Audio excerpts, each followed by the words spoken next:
Good afternoon. Welcome to the Analyst. Today we'll be taking up 5 newspaper articles from the Hindu and the Indian Express and discussing them. Additionally, we'll be taking up 4 prelim snippets as well. The handout for the same will be available in the description of this video for your kind perusal. Please have a look at that. The first article that we'll be taking up today is related to India-Iran relations, as the two countries have signed a 10-year agreement to operate and develop the Chabahar port. The second article is related to municipal governance, as the Ghatkopar hoarding collapse has highlighted the issues in the municipal governance. The third article is related to Sri Lanka, as there has been little progress in the economic reconstruction of Sri Lanka post the end of the civil war in Sri Lanka. The fourth article is related to deforestation, as a recent study has suggested that between 2019 and 2022, India may have lost more than 5 million fully grown trees. And the fifth article is related to flash floods, as flash floods happened in Tamil Nadu's Tenkasi due to a sudden downpour. Now, the first article is related to India-Iran relations. The context behind it is that the two countries have now signed a 10-year agreement for the operation and development of the Chabahar port. Earlier also there was an agreement between India and Iran for the port, but that was renewed annually, and that was in the context of the operation of the Shahid Beheshti terminal of the port. The newer agreement will be for 10 years and it will be renewed as well. In this context, we will be analyzing the India-Iran relations, the challenges for India and some suggestions as well. This is important in GS2 under the topic Effect of Policies and Politics of Developed and Developing Countries on India's Interests. Now, before coming on to the India-Iran relations, let's look at the map of Iran. Iran is bounded by Azerbaijan, Caspian Sea and Turkmenistan in the north. In the east, it shares boundary with Afghanistan and Pakistan. In the west, it is bounded by Turkey and Iraq. In the south, it is bounded by Persian Gulf and the Gulf of Oman. Within Iran, there is the Elbrus Mountains in the north, and in the west there are the Zagros Mountains. Now, Iran is significant for India because ever since historical times we have had relations with Iran. For example, trade used to being carried out through the Arabian Sea ever since the Indus Valley civilization times. Iran also has a geostrategic location.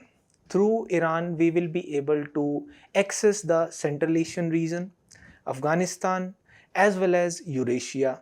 Therefore, when there was a proposal to censor Iran at the International Atomic Energy Agency, India even abstained from that. Politically looking also, we have had friendly relations. There was a friendship treaty of 1950, there was the Tehran Declaration as well. And in terms of economic relations, the trade with Iran has been increasing of late. Although there are US sanctions also when India carries out trade with Iran, but the trade increased almost 50% from 2021 to 2022 to $2.5 billion. And now RBI has also put in place various mechanisms so that the trade between India and Iran can be settled in Indian rupees, which will be easier for India as it doesn't have to settle the trade in US dollars or any other international currency. Also, Iran is now allowing Indians to enter Iran without any visa, that is visa-free entry is allowed now. Plus, Iran has significant gas resources. It has the second largest reserve of gas in the world, and it will be important for India for ensuring India's energy security, as entering of gas in the energy mix of India will ensure fuel diversification for India and energy security.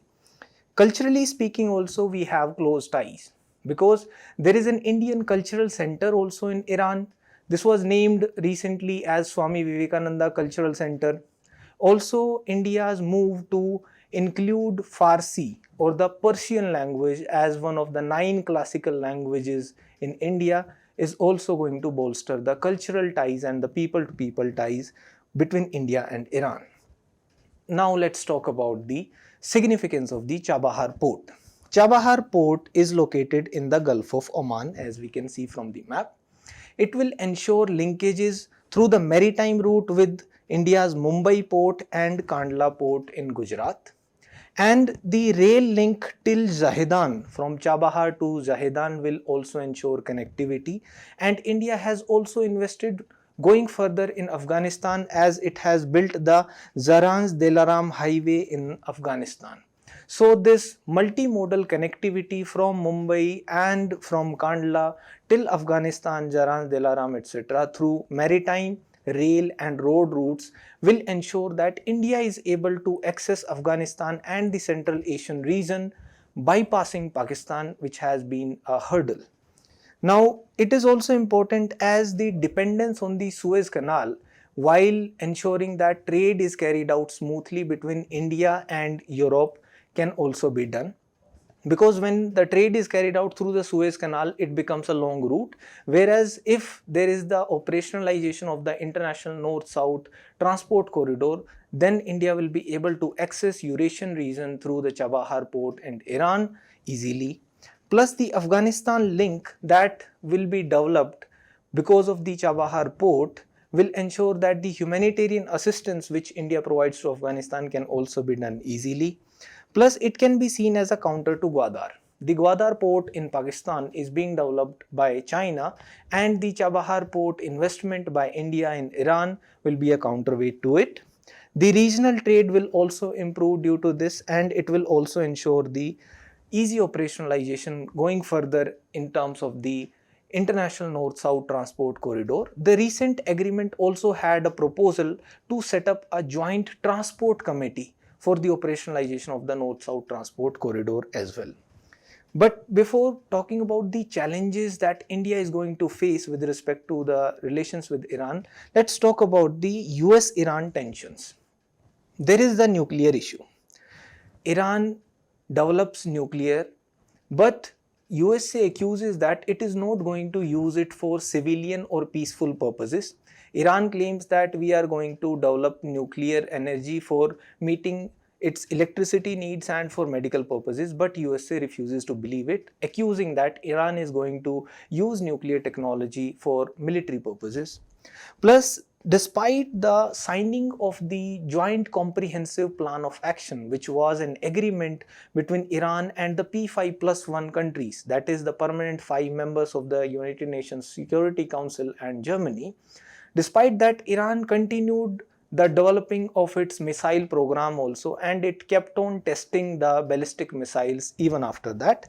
And USA is also wary of Iran's military expansionism, because Iran supports various non-state actors, for example Hezbollah, Hamas, etc., and it even supports the Shia militias in the Syria.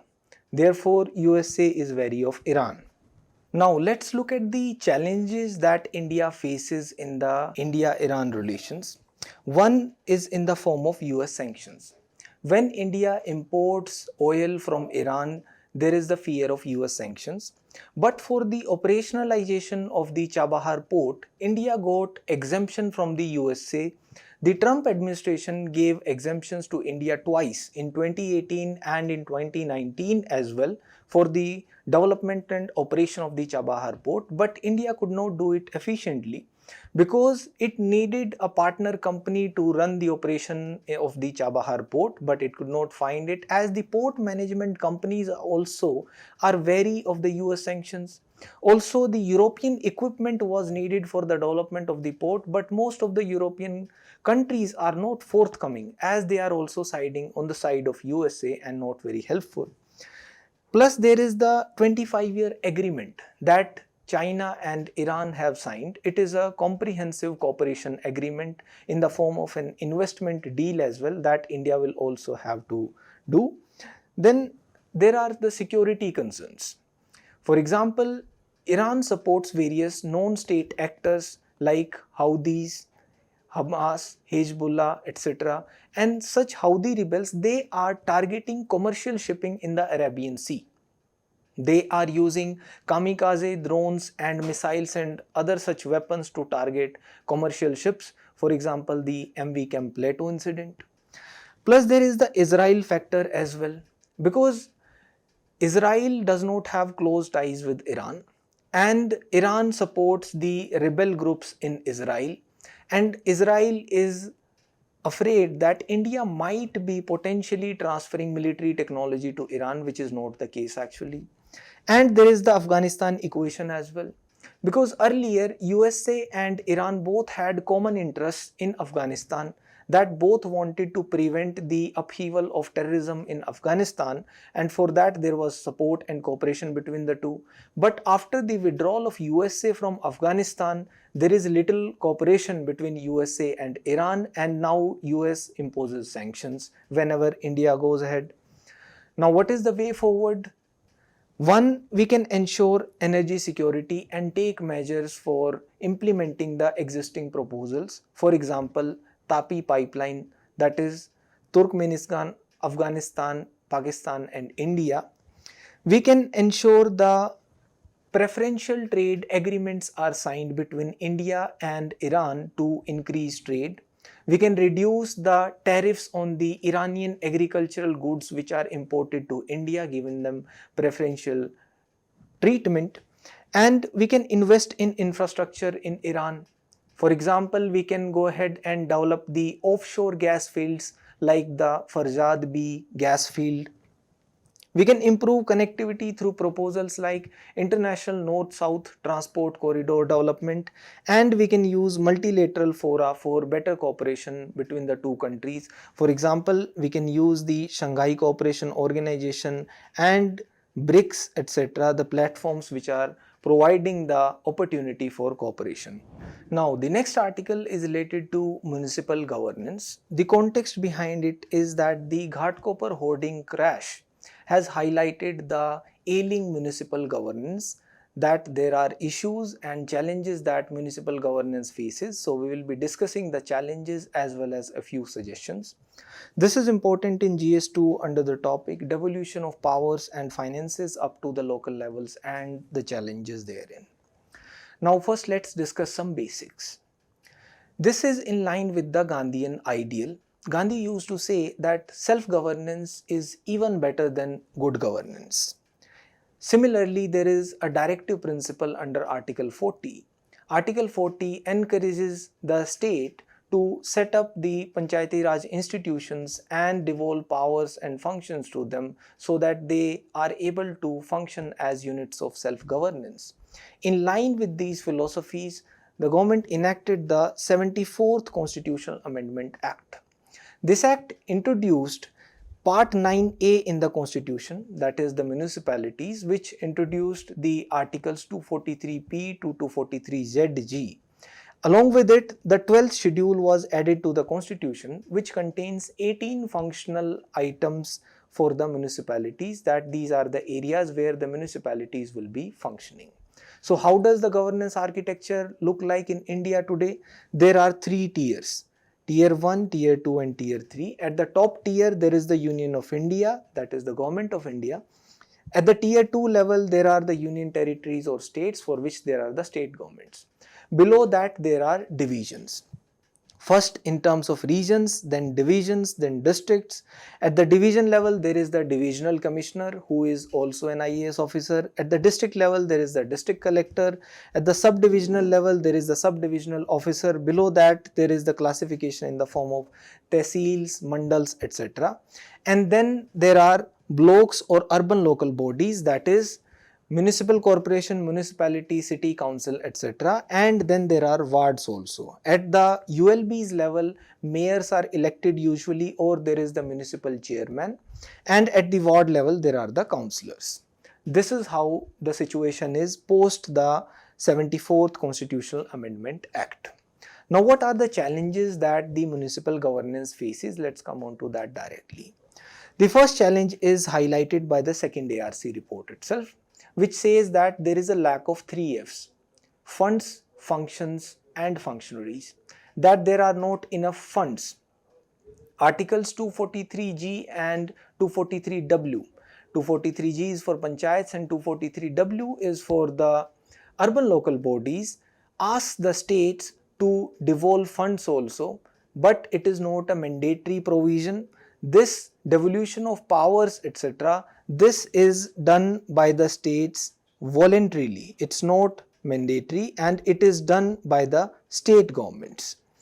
Additionally, there is a lack of functionaries also at the level of the urban local bodies as observed by the second ARC.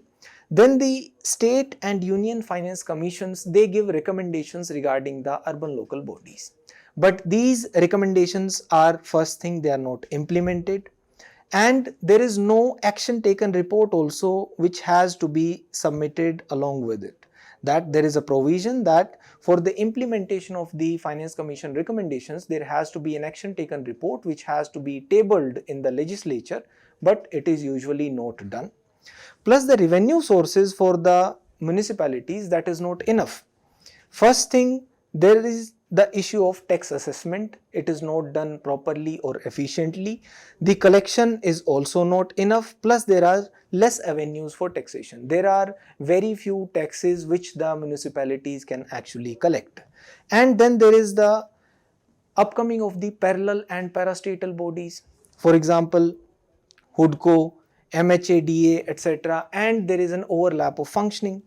The urban development policy and planning, that has also been faulty and improper, and there has been a lack of coordination between the bodies also, and the monitoring system has been inefficient, which leads to leakages of funds and the dilution of accountability mechanisms, etc., which further leads to poor functioning of the urban local bodies. Now, what are the suggestions that we can give?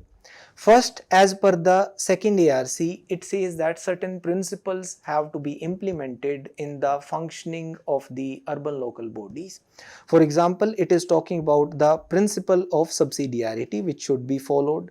There should be a clear delineation of the functions.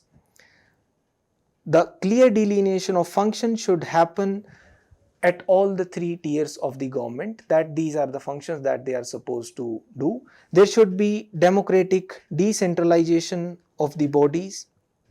There should be citizen centricity in the approach. There should be convergence which should be done in terms of implementation of the policies, etc. These principles have to be implemented to ensure functioning of the urban local bodies is up to the mark. We can put in place a local body ombudsman for the urban local bodies. We can suggest that the funds, they should be more for the urban local bodies. For that, there can be provisions like direct transfer of funds from the center to the urban local bodies rather than routing them through the state governments. Additional avenues can be provided to the urban local bodies for the collection of tax revenues as per the recommendations of the 14th Finance Commission. There can be a credit rating system for the urban local bodies which can be put in place by the third parties, and depending upon that they can issue bonds also, that they should be empowered to issue municipal bonds which will also enable them to collect more funds. There can be separate standing committees of the state legislature. At the state government level, the state legislatures can put in place separate standing committees for ULBs separately. There can be fiscal incentives which can be given to the states, that the center can incentivize the states if they are empowering the urban local bodies, if they are giving more funds to the urban local bodies and enabling their efficient functioning. The articles 243P to ZG can be amended suitably to ensure that the provision of devolution of powers from the state government to the urban local bodies level should be mandatory rather than voluntary. This was suggested by the second ARC as well. And regarding the governance in particular, there can be an elected mayor at the urban local bodies level for the municipalities, etc. For example, what happens in Bombay? There is an elected mayor, so that there is an accountability which is there and the people can choose their mayor and hold him accountable directly. And there can be an elimination of the overlapping of functions among the three tiers of government. For that, we can go ahead and map the various functions, map the activities that they are undertaking and correct this anomaly. Now the next article is related to Sri Lanka. The context behind it is that there has been little progress in economic reconstruction of Sri Lanka post the civil war. This is important in the topic India and its neighborhood relations under GS2. So let's revise the India-Sri Lanka relations, particularly the economic situation of Sri Lanka and India's steps there. Going into the background, in 1987, a peace accord was signed. According to this, Sri Lanka was supposed to implement the 13th Amendment to the Sri Lankan Constitution. Before understanding the 13th Amendment, we should understand that Sri Lanka has a significant population of the Tamil origin people. The Tamil origin people were taken to Sri Lanka by the Britishers from India to work in tea plantations in Sri Lanka. So, as per the 13th Amendment, certain provisions were sought to be introduced in the constitution of Sri Lanka. That is, there should be some devolution of powers to the provinces in Sri Lanka, and there should be an official recognition of Tamil as a language. These were the significant provisions of 13th Amendment, but this was not implemented. Post this, actually, Sri Lankan government tried to implement the 20th Amendment to the Sri Lankan Constitution, but it had diluted the provisions of 13th Amendment, so the issues remain. After the 1987 peace accord, Sri Lanka fell into a civil war. This war finally ended in 2009 after almost 2 decades and a lot of casualties. But after this war, there were a series of resolutions and sanctions which were sought to be placed against Sri Lanka, like the allegations of war crimes, crimes against humanity, etc. But let's come back and look at the situation today. What is the current state of affairs in Sri Lanka? One, the forex reserves of Sri Lanka are negligible. It is not able to import essential items also. Plus, it has fell into a debt trap because there is economic crisis going on there, and the inflation in Sri Lanka for a brief period actually rose up to almost 50%. Now, what led to this economic crisis in Sri Lanka? Let's go back and understand this. The main contributor to the Sri Lankan GDP, one of the main contributors, is tourism. It contributes to about 12% of GDP in Sri Lanka. But the tourism fell because of COVID-19 and also the Easter bombing attacks, and there was the allegation that Facebook was spreading hate content, the algorithm of Facebook was spreading hate content, which led to anti-Muslim violence in Sri Lanka, and such propaganda led to the decline of tourism in Sri Lanka. Then there were the populist policies which were put in place by the previous government. For example, the President Rajapaksa came up with the idea that we will reduce the taxes. Reducing the taxes will promote GDP growth. There will be more money in the hands of the people. They will be investing. It will contribute to more growth, and more growth will pay for itself, and we'll be able to collect more tax in future. But actually, after this policy, COVID-19 came into picture, and there were lockdowns everywhere, and there was no economic growth. And due to less taxes, again there was less collection of revenues, which led to further economic crisis in Sri Lanka. There was economic mismanagement also, as the expenditure of Sri Lanka was more than the revenues that the state was collecting, which led to the spiraling of the fiscal deficit also. And because of the fiscal deficit and current account deficit, this twin deficit situation led to more economic crisis. Then they came up with another idea. Because Sri Lanka imports fertilizers also, and it did not have enough money for the imports. Therefore, they decided that rather than using fertilizers in agriculture, we will go for organic agriculture. Now, organic agriculture is a good idea, but it can't be done overnight. Because when you suddenly turn from fertilizers to organic agriculture, initially the productivity dips. And due to this dip in productivity, it will lead to a food security if you are taking a knee-jerk reaction that overnight we will be only organic. Sikkim, the state in India, also turned organic, but it was a period of transition for almost over a decade.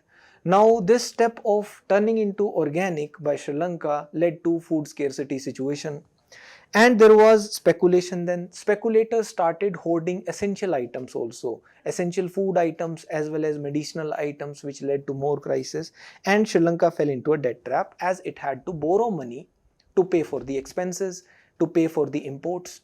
And because of this debt, it even leased out Hambantota port to China for 99 years. All these series of factors had a cascading impact, and this led to a downward economic spiral in Sri Lanka. Now, what are India's interests in this region before coming on to the steps that India has taken? One, there is the issue of refugees. That if Sri Lanka is going through a prolonged economic crisis, people will start fleeing to India, and this will affect the domestic politics of Tamil Nadu, mainly where the refugees will be seeking refuge. Then there is the issue of fishermen. Although the Indian fishermen also use big trawlers to catch fishes, which is an unsustainable fishing practice, but they are sometimes caught by the Sri Lankan marine police and they are even shot dead. And then there is the implementation of 13th Amendment, which has still not been done in Sri Lanka. Plus, Sri Lanka is strategically located. There are sea lanes of communication. There are deep sea water ports in Sri Lanka. Through these, India's trade is also carried out. Plus, if Sri Lanka is not helped by India, then there is a fear that it might fall into the embrace of China. Therefore, India has taken various steps. For example, it signed an MOU, a Memorandum of Understanding, for 3 hybrid power projects in 3 islands of Jaffna. It will contribute to economic growth. It gave a $1 billion credit line for importing essentials as Sri Lanka does not have enough forex reserves. It even took up high impact community development projects. And it ensured that it will give return financing assurances to IMF for extended fund facility. But this is a conditional fund which is given by the IMF if Sri Lanka implements the structural economic reforms. Plus, Sri Lanka is also important when it comes to neighborhood first policy for India. Now, the next article is related to deforestation. The context behind it is that a recent study suggests that from 2019 to 2022, India may have lost close to 5.8 million fully grown trees in agricultural lands. So, we will be looking at the impact of deforestation, and this is important in GS3 under the topic Conservation, Environmental Pollution and Degradation and Environmental Impact Assessment.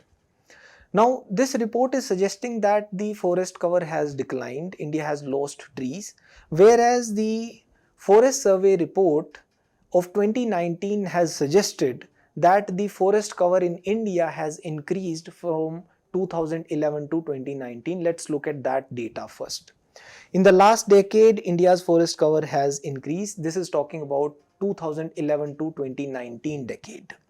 It has increased from less than 7 lakh square kilometers to 7,12,000 square kilometers in 2019. When we look at the state-wise data, the forest cover has increased in Kerala and Karnataka, whereas the forest cover has decreased in Madhya Pradesh and Northeast India. And when we look at the yearly data also, there has been a consistent increase in the forest cover from 2011 to 2019. And as of 2019, it is claimed that 26% of India's geographical area is under forest cover. India's National Forest Policy aspires that India's forest cover should be 33%, which is the target for India. Now, let's look at the impact of deforestation. One, it leads to the loss of biodiversity. How? When there is deforestation in the ecologically sensitive zones, it leads to loss of habitat.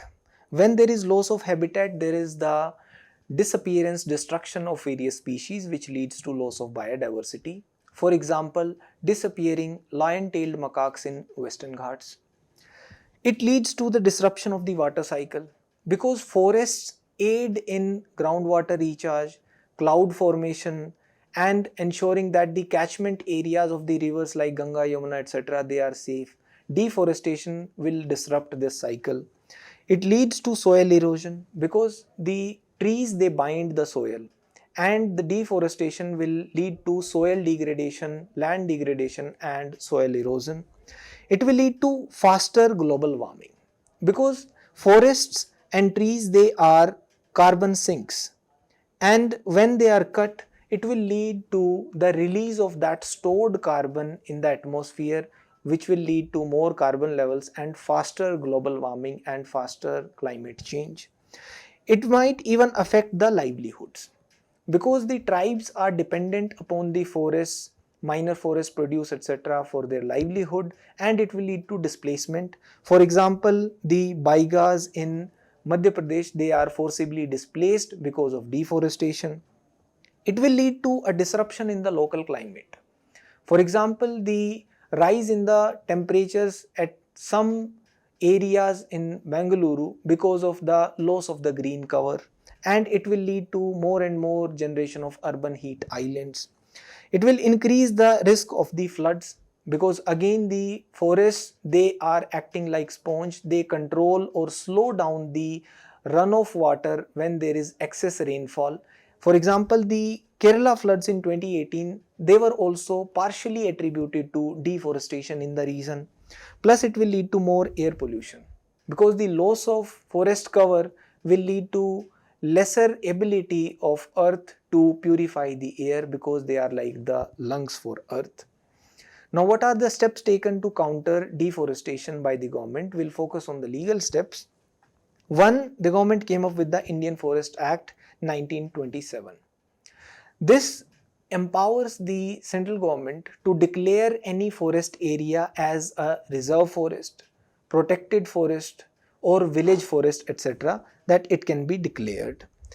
Under the Forest Conservation Act 1980, the diversion of the forest land for the non-forest purposes can be prevented, and it can be done by the state governments only after getting the prior approval of the central government, the diversion of the forest lands. The Forest Rights Act ensures that the rights of the forest dwellers are protected. And to protect such rights only, the mining project of Vedanta was not allowed in the Niamgiri Hills in Odisha. The National Forest Policy 1988 aspires that India should have one-third of its geographical area under the forest cover. The environmental impact assessment guidelines were put in place by the government. These guidelines ensure that before the approval of any project, its impact, the damage of the environment that it will be causing has to be analyzed. Only after that it can be given a go ahead. For example, the expansion of coal mines in Chhattisgarh was put on hold until the EIA, the environmental impact assessment, was carried out. The National Green Tribunal Act 2010 was also put in place, and the NGT, which is a quasi-judicial body, gives relief and compensation to the victims of the damage to the environment, and the compensatory afforestation fund was also put in place. As per this, if any company, if any enterprise is deforesting any area, then they have to either pay money for the compensatory afforestation or plant similar forests elsewhere to compensate for the deforestation. Now the next article is related to flash floods.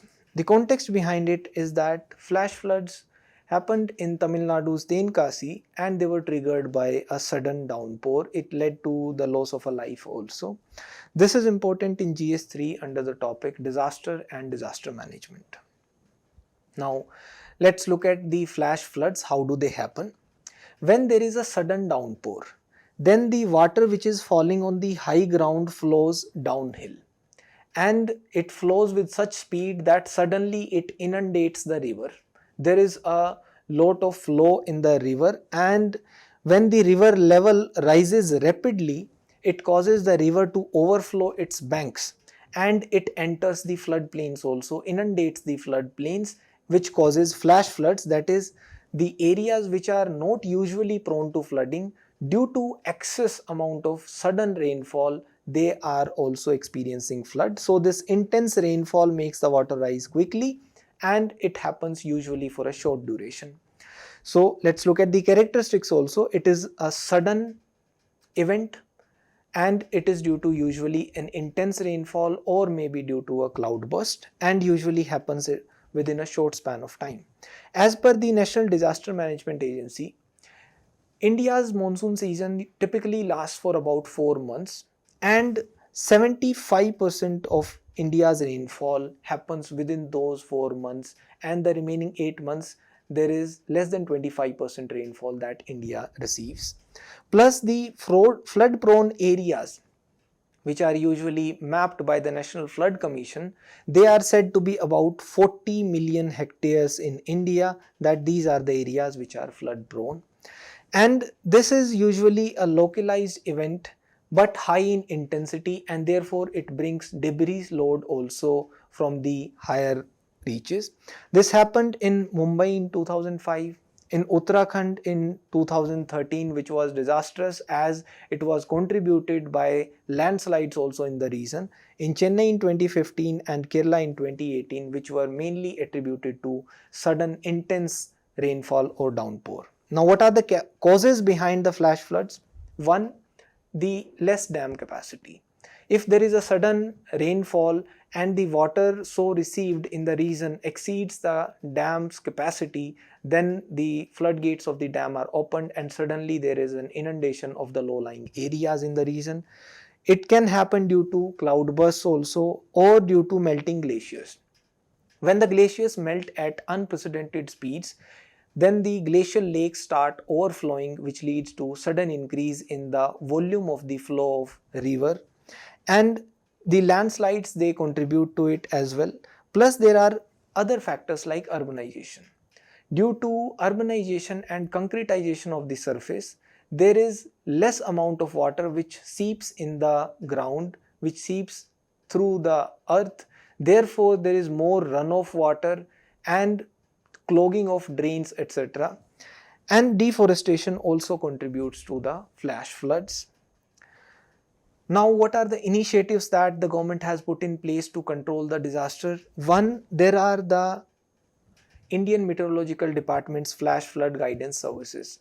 These services are provided not only in India but in the South Asian region.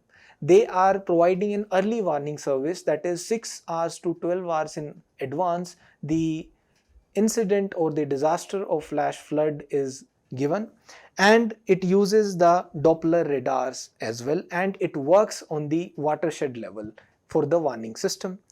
ISRO also put in place landslide atlas, which maps the hotspots, the landslide hotspots, the regions where the landslides can happen, which also contribute to flash floods. Then the National Disaster Management Agency has put in place various guidelines. For example, the embankments of the rivers, they have to be strengthened. There should be a real-time data exchange between the agencies, like between IMD and the Central Water Commission, etc. There should be check dams which should be put in place, and there should be flash flood mitigation models which can be explored. National Remote Sensing Agency also uses satellite imagery to check the probability of landslides as well as flash floods, etc. Now, what are the suggestions that can be given? One, early warning. Early warning is the key to prevent the damage from flash floods. We can go for infrastructure building and improvement of drainage in the urban areas, and afforestation as well as land management. Ultimately, sustainable land management will ensure that the incidents like flash flood, they are not as damaging in future. Now we'll be discussing 4 prelim snippets. The first one is related to the rules for using state funded media during polls. The second is related to orcas, that is a killer whale from the dolphin family. The third is related to open network digital commerce, and the fourth is related to asset reconstruction companies. Now, what are the rules for using state funded media in polls? The context behind it is that the CPIM General Secretary Sitaram Yechuri was asked to remove certain references from his speech. Now, since 1998 Lok Sabha elections, the national parties, the registered political parties, they are allowed some usage of state-funded media during the polls for campaigning.